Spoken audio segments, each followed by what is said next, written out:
Hello everyone, welcome to momentum classes. बेटा last time हमने JEE previous year की एक सीरीज स्टार्ट की थी 2023 के क्वेश्चंस की। उसमें हमने 16 क्वेश्चंस किए थे। आज हम 17th क्वेश्चन से स्टार्ट करते हैं। ठीक है, देखिएगा बेटा, करते हैं start. A ball is thrown vertically upward with an initial velocity of 150 metres per second. It means, let us say, देखिएगा बेटा, इसने इस ऑब्जेक्ट को नीचे से ऊपर फेंका है इस डायरेक्शन में with some initial velocity of 150 meters per second. Means the initial velocity was 150 meter per second. The ratio of velocity after the 3 second and 5 second is, यानी कि इसकी velocity बतानी है बेटा। पहले हम बात करते हैं velocity के लिए रिलेशन की। v is equals to u plus at। बेटा इससे भी हम फाइनल velocity निकाल सकते हैं। और v square minus u square is equals to 2as, इससे भी हम अपनी फाइनल वेलोसिटी को निकाल सकते हैं। बट यहाँ पे हमें डिस्टेंस गिवन नहीं है, तो डिस्टेंस गिवन नहीं है तो मतलब सेकंड इक्वेशन हमारे किसी काम की नहीं है, हमको फर्स्ट इक्वेशन पे ही मूव ऑन करना पड़ेगा। फर्स्ट इक्वेशन से हम लोग स्टार्ट करते हैं बेटा। v देखिएगा कितने टाइम पे पूछा है इसने, 3 सेकंड पे। और जब कोई भी ऑब्जेक्ट नीचे से ऊपर जाएगा तो उसकी जो एक्सेलरेशन है बेटा वो किसके इक्वल हो जाएगी, माइनस जी। किसके इक्वल हो जाएगी, माइनस जी। तो देखिएगा यहाँ पे हम स्टार्ट करते हैं। v is equals to u, u means ये हो गई v1 एट 3 सेकेंड्स। तो v कितना हो जाएगा बेटा, 150 माइनस g इंटू 3। ठीक है, ये हो गई इक्वेशन नंबर स्टार। कोई भी एक स्टार इक्वेशन हमने बोल दिया बेटा। v2 is equals to 150 minus g into 5। बेटा यहाँ पे ये हो गई इक्वेशन डबल स्टार। इस टाइप से हमने दो इक्वेशंस बना लिए हैं, क्योंकि देखिए v is equal to u plus a t, a आपका माइनस जी है। यहाँ पे आपको इक्वेशंस दे रखी हैं, इनको हमको सॉल्व करना है। We have to find v1 by v2। v1 by v2 is equal to 150 minus 3g divided by 150 minus 5g। ठीक है बेटा, दो इक्वेशंस आ गई।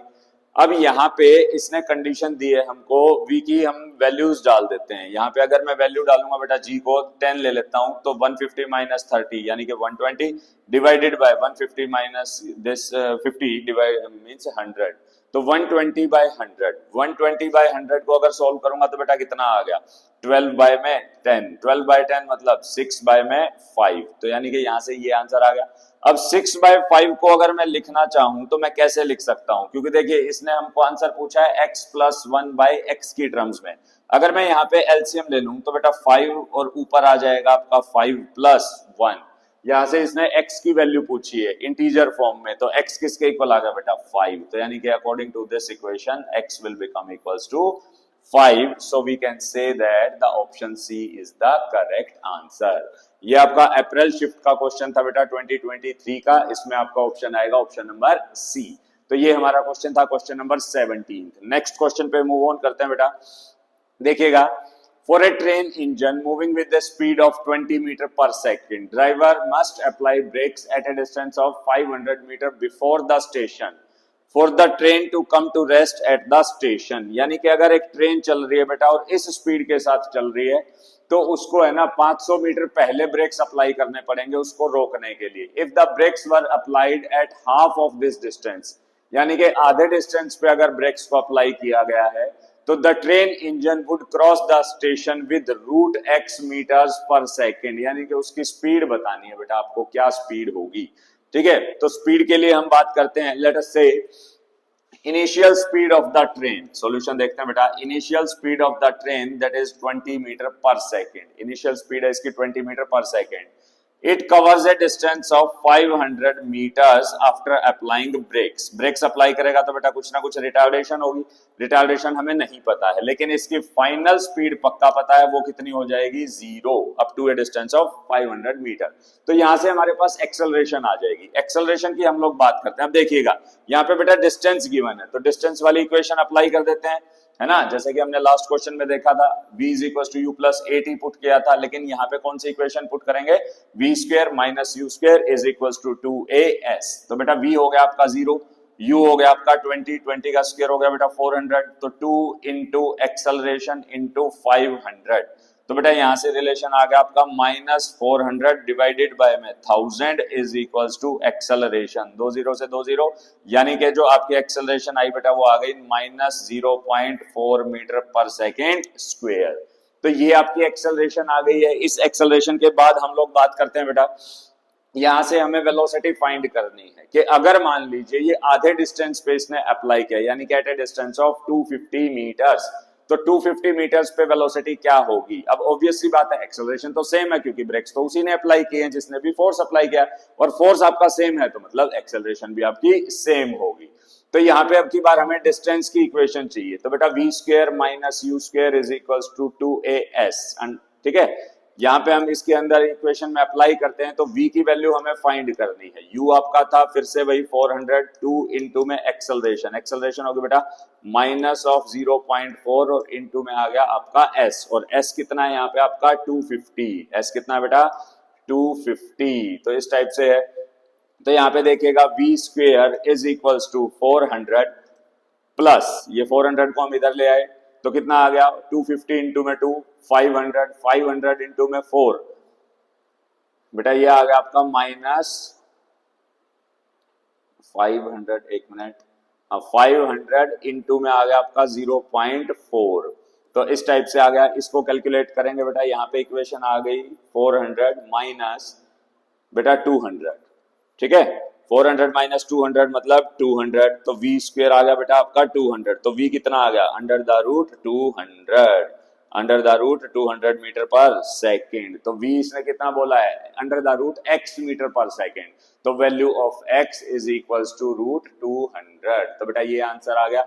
हो सकता है आपको अगर दूसरे ऑप्शंस में भी मिल सकता था यहाँ पे, लेकिन ये आपका इंटीजर टाइप है तो इसको आपको ऐसे ही लिखना है।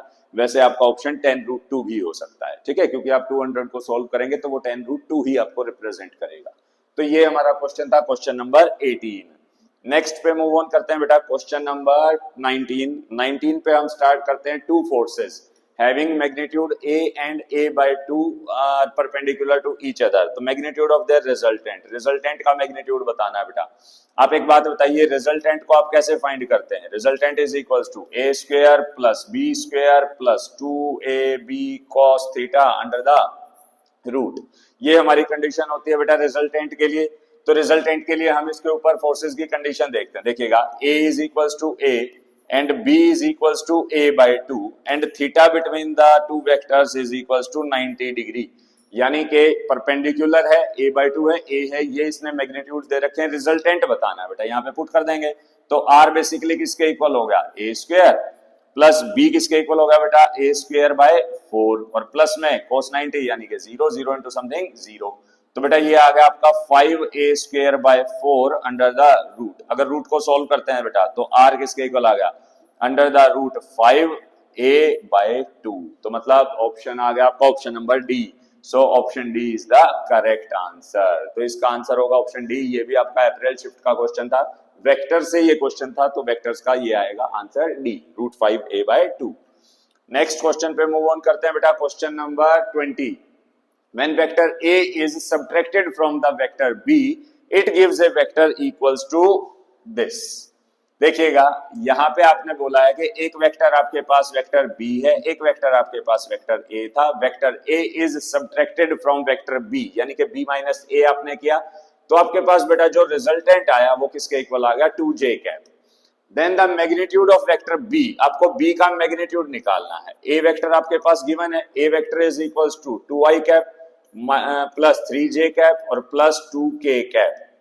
बेटा वैल्यू इसमें सब्स्टिट्यूट कर देते हैं, यानी कि बी वेक्टर किसके इक्वल होगा vector a plus 2j cap, यानी कि वेक्टर को हम इधर ले आए हैं, तो vector a plus 2j cap solve करते हैं बेटा, तो vector b is equals to 2i cap plus 3j cap plus 2k cap plus 2j cap.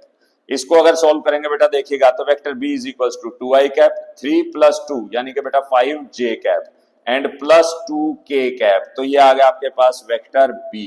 Vector b का मैग्नीट्यूड पूछा गया है, तो मैग्नीट्यूड आप कैसे निकालते हैं under the root x square यानी कि 4 प्लस y स्क्वायर यानी कि 25 और प्लस z स्क्वायर यानी कि 4, तो 25 और 4 29, 29 और 4 बेटा 33, तो यानी कि under the root 33, under the root 33। तो ऑप्शन कौन सा है इसका, एक मिनट, B is equals to when the vector A is subtracted from the B then it gives a resultant 2j cap, तो means B किसके इक्वल आ गया बेटा B is equals to A plus 2j cap। ठीक है, तो B के यहाँ पे कंडीशन आ गई आपके पास 2i cap plus 5j cap plus 2k cap. तो 2i cap plus 5j cap means 2 का स्क्वायर 4, 5 का स्क्वायर 25, 2 का स्क्वायर 4, तो रूट 33। बेटा इसमें तो ये ऑप्शन ही नहीं है। चलिए कोई नहीं, इसको दोबारा से देखते हैं, एक बार नेक्स्ट क्वेश्चन पे मूव ऑन करते हैं पहले। ठीक है, a vector in the x y plane makes an angle of 30 degree with the y axis. एक वेक्टर है बेटा एक्स वाई प्लेन में, ये आपका एक्स एक्सिस है, ये आपका वाई एक्सिस है। एक्स वाई प्लेन में ये आपका एक एंगल बना रहा है, ये वेक्टर हो गया किसके साथ, वाई एक्सिस के साथ। कितना एंगल बना रहा है बेटा, 30 degree. The magnitude of Y component of vector is 2√3। तो एक्स कंपोनेंट बताना है बेटा। आपने पढ़ा होगा जब भी हम इस वेक्टर को रिजोल्व करेंगे, जिस डायरेक्शन में एंगल बना होगा that component is known as cos theta, और जिस डायरेक्शन में एंगल नहीं होगा that component is known as sin theta. तो मतलब आपको गिवन है condition a cos 30 is equals to 2√3।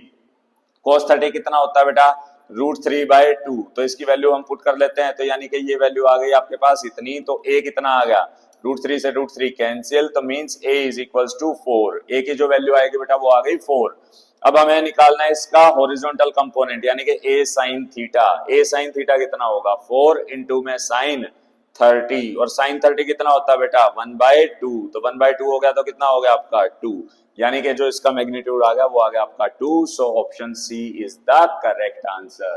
यानी कि क्वेश्चन नंबर 21 जो है बेटा उसका क्वेश्चन होगा option number C is the correct. Next हम बात करते हैं बेटा, आपके पास यहाँ पे कंडीशन दी है इसने कि if two vectors p is equals to this, कि p तो आपका इसके इक्वल है and q is equals to this are perpendicular to each other then the value of m। हम लोगों ने एक कंडीशन पढ़ी है कि अगर कोई भी दो वेक्टर्स परपेंडिकुलर हैं it means their dot product will always be equals to 0, कि उनकी जो डॉट प्रोडक्ट होगी वो हमेशा किसके इक्वल होगी बेटा, 0 के इक्वल होगी। तो देखिएगा यहाँ पे हम सॉल्व करते हैं, vector p is equals to i cap plus 2mj cap plus mk cap. Vector q is equals to 4i cap minus 2j cap plus mk cap. ये दो कंडीशन है बेटा, इनकी डॉट प्रोडक्ट करते हैं तो p डॉट q किसके equal आएगी, देखिएगा 4 इंटू मतलब i इंटू आई यानी कि 4, j इंटू j यानी कि माइनस 4m, और k इंटू के यानी कि m स्क्वेयर। तो यानी कि क्वाड्रेटिक इक्वेशन बन गई, और क्वाड्रेटिक इक्वेशन की वैल्यू क्या है बेटा 0 यहाँ पे। तो इसके रूट्स हमको फाइंड करने हैं, यानी कि m square minus 4m plus 4 is equals to 0। इसके अगर मैं रूट्स की बात करूंगा तो बेटा क्या वैल्यू आती है, देखिएगा आपने क्वाड्रेटिक इक्वेशन सॉल्व की होंगी तो ax square plus bx plus c is equals to 0। इसके जो रूट्स होंगे बेटा वो क्या होते हैं, x is equals to minus b plus minus under the root b square minus 4ac divided by 2a। यहाँ पे बेटा यही वाली वैल्यू हम सब्स्टिट्यूट कर देते हैं, तो देखिएगा माइनस b कौन है बेटा -4, तो minus minus plus 4 under the root b square यानी कि 16 माइनस 4ac यानी कि 16 डिवाइडेड बाय 2a। a की वैल्यू कितनी है 1, 16 माइनस 16 यानी कि 0 यानी कि 4/2। तो 4/2 मतलब कितना बेटा 2 आ गया, यानी कि m की वैल्यू क्या आ गई आपकी 2। तो m जो है वो आपका आ गया 2, यानी कि option B is the correct answer. यानी कि इस क्वेश्चन में आपका जो ऑप्शन होगा बेटा सही ऑप्शन आपका है ऑप्शन बी। नेक्स्ट हम लोग बात करते हैं बेटा question number 23, again perpendicular to each other, वही है a टू b की रेशियो बतानी है बेटा, x/2 है, इंटीजर टाइप क्वेश्चन है। देखिएगा यहाँ पे कंडीशन क्या है, एक वेक्टर है, let us say vector a is equals to ai cap plus bj cap plus k cap. दूसरा है बेटा vector b is equals to 2i cap minus 3j cap plus 4k cap. दो vectors हैं perpendicular to each other, ठीक है। कब है perpendicular, when 3a plus 2b is equals to 7। तो पहले परपेंडिकुलर की कंडीशन ही निकाल देते हैं बेटा। तो a डॉट b किसके इक्वल हो गया 2a, यहाँ पे कितना आ गया -3b plus 4 is equals to 0, यानी कि एक इक्वेशन ये बन गई, एक इक्वेशन वो बन गई। तो 3a plus 2b is equals to 7। ये दो इक्वेशंस बन गई बेटा आपके पास। ऊपर वाली इक्वेशन को अगर मान लो मैं 3 से मल्टीप्लाई कर देता हूँ और नीचे वाली इक्वेशन को मैं 2 से मल्टीप्लाई कर देता हूँ, तो देखिएगा इनको सोल्व करते हैं। उसको 3 से करूंगा तो कितना आ गया बेटा 6a, इसको 3 से करूंगा तो मतलब -9b, इसको 3 से करूंगा तो मतलब 12 इज इक्वल टू 0। अब मैं इसको 2 से करता हूं तो मतलब कितना आ गया बेटा 6a, इसको 2 से करूंगा तो बेटा कितना आ गया 4b, और इसको 2 से करूंगा तो मतलब माइनस में इधर ले आऊंगा मैं 7 को, तो माइनस में 14 इज इक्वल टू 0। ये मैंने क्यों किया, ताकि पूरी इक्वेशन मेरी एक ही वेरिएबल में बच जाए। यहाँ पे मेरे पास 2 वेरिएबल थे तो मैं एक को अब हटा सकता हूं। मैंने क्या किया बेटा, इसको इस तरीके से सब्ट्रैक्ट कर दिया, तो 6a से 6 से कैंसिल, 9 माइनस 4 तो -13, और ये हो गया बेटा 26 इज इक्वल टू 0। तो मतलब -13b is equal to -26, so b is equal to 2, यानी कि b की वैल्यू क्या आ गई बेटा 2 आ गई। अब b की वैल्यू अगर 2 है तो किसी भी इक्वेशन में पुट कर दो, एक ही वैल्यू आ जाएगी। मान लो मैं इसी इक्वेशन में पुट कर देता हूं, यहाँ पे अगर मैं b को 2 पुट कर देता हूं तो 3a plus 2 into 2 4 is equal to 7, तो 3a is equal to 7 minus 4 which is equal to 3, so a is equal to 1, यानी कि a 1 आ गया बेटा, b आपका 2 आ गया। तो इसने क्या पूछा है, the ratio of a to b is x by 2, यानी कि a से b की रेशियो बतानी है। So a divide by b is equal to 1 by 2 which is equal to x by 2 according to the question. तो मतलब x की value क्या आ गई बेटा 1, तो यहाँ पे the value of x is 1, x की वैल्यू को हम क्या लिखेंगे बेटा यहाँ पे 1। सो ये हमारा क्वेश्चन था, क्वेश्चन नंबर 23। नेक्स्ट हम लोग बात करते हैं बेटा क्वेश्चन नंबर 24। p वेक्टर है, q वेक्टर है, the unit vector in the direction of p cross q। तो पहले तो आपको क्रॉस प्रोडक्ट करना पड़ेगा बेटा। क्रॉस प्रोडक्ट के लिए देखिएगा, हम क्रॉस प्रोडक्ट करते हैं, p vector is equals to 3i cap plus under the root 3j cap plus 2k cap. Similarly, vector q is equals to 4i cap plus root 3j cap plus 2.5k cap. ये है, इसकी आपको cross product करनी है पहले तो p cross q किसके equal होगा बेटा, देखिएगा हम क्रॉस प्रोडक्ट करते हैं तो i क्रॉस j k इस टाइप से लिखते हैं ना। तो यानी कि यहाँ पे वैल्यू आ गई 3 रूट 3 2, और यहाँ पे वैल्यू आ गई 4 रूट 3 एंड 2.5। डिटरमिनेंट फॉर्म को हम सोल्व करेंगे तो डिटरमिनेंट फॉर्म में हम क्या करते हैं, हम इस तरीके से सोल्व करते हैं कि ये वाले उसको हम छोड़ देंगे, तो पहले इसकी प्रोडक्ट इसके साथ और फिर माइनस में इसकी प्रोडक्ट इसके साथ। तो यहाँ पे कितना आ गया 2.5 रूट 3, 2.5 इंटू में रूट 3, और माइनस में कितना आ गया बेटा 2 रूट 3, और दोनों किसके कोफिशिएंट हैं आई कैप के। सिमिलरली जे कैप को छोड़ेंगे बेटा, इनके साथ करेंगे तो 2 इंटू 4 8, और माइनस में ये आ जाएगा, तो मतलब यहाँ पे आ गया जे कैप इंटू में 8 माइनस ये हो गया, और ये हो गया 7.5 प्लस के कैप में बेटा इसको छोड़ देते हैं तो इनकी ऐसे क्रॉस मल्टीप्लाई करेंगे, 3 रूट 3 माइनस 4 रूट 3, ठीक है। तो यानी कि इसको अगर हमें सोल्व करना है तो यहाँ पे वैल्यू आ गई 2.5 माइनस में तो 0.5 रूट 3 आई कैप प्लस 0.5 रूट 3 सॉरी 0.5 जे कैप, और प्लस 4 रूट 3 माइनस 3 रूट 3 यानी कि माइनस रूट 3 के कैप। यहाँ पे बेटा माइनस आ जाएगा, माइनस ऑफ रूट 3 के कैप। अब हमें निकालना है इसका यूनिट वेक्टर। देखिएगा p क्रॉस q करके मान लीजिए ये वेक्टर बन गया आपका r, क्योंकि क्रॉस प्रोडक्ट से भी आपको जो रिजल्टेंट मिलेगा बेटा वो क्या आएगा, एक वेक्टर ही आएगा। तो मान लीजिए ये वाला वेक्टर बन गया है वेक्टर r। तो अब जो r वेक्टर आपका आया है वो ये आया है, तो यूनिट वेक्टर आपको बताना है, मतलब उसकी एक डायरेक्शन बतानी है। तो डायरेक्शन कैसे बताएंगे, देखिएगा वेक्टर अगर उसकी डायरेक्शन आपको बतानी है तो ये वेक्टर बाय में इट्स मैग्नीट्यूड, ये आपको क्या बताएगा बेटा, इसका यूनिट वेक्टर। तो पहले आर वेक्टर को लिख लेते हैं। आर वेक्टर किसके इक्वल है, देखिएगा आर वेक्टर आपका आया 0.5 रूट 3 0.5 जे कैप, देखिएगा 0.5 रूट 3 आई कैप, प्लस में आपका आ गया बेटा 0.5 जे कैप, और माइनस में आ गया आपका रूट 3 के कैप। इस टाइप से आर के मैग्नीट्यूड की हम लोग बात करते हैं बेटा, कितना आएगा, देखिए ए का स्क्वायर तो 0.25 इंटू में 3, ठीक है, प्लस 0.5 का स्क्वायर यानी कि 0.25, और माइनस में आ गया बेटा यहाँ पे आ गया 3 और इसका पूरे का अंडर द रूट। तो यहाँ पे क्या कंडीशन आएगी, 3.75 0.25 हो गया, तो बेटा ये हो गया आपका मिलके 1 माइनस 3 यानी कि ये हो गया आपका -2। ओहो सॉरी, ये बेटा प्लस ही आएगा, तो यानी कि ये आ गया आपका प्लस का √2। तो ये √2 की कंडीशन आ गई, यानी कि यहाँ पे अगर मैं इसको लिखूंगा तो r यूनिट वेक्टर किसके इक्वल होगा? r यूनिट वेक्टर हो गया आपका 0.5 under the √3 i cap plus 0.5 j cap minus √3 k cap divided by में √2।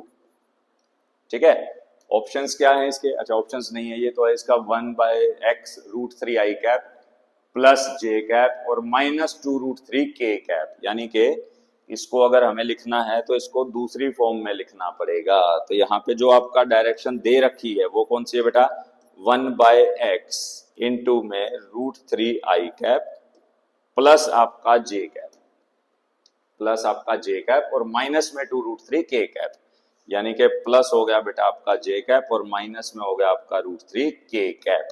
अब आप एक बात बताइए, सॉरी माइनस में 2 √3 k कैप। देखो अगर मैं इस पूरी टर्म को 2 से मल्टीप्लाई कर दूं, 2 से डिवाइड कर दूं, क्या कोई फर्क पड़ेगा? नहीं।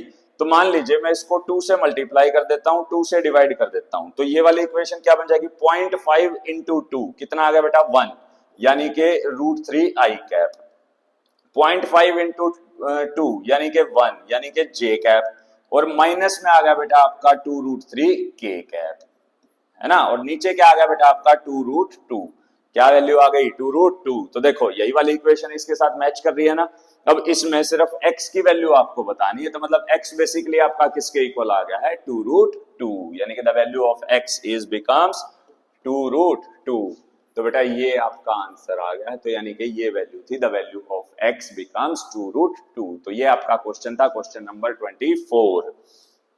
नेक्स्ट है बेटा प्रोजेक्टाइल के क्वेश्चंस आ गए हैं।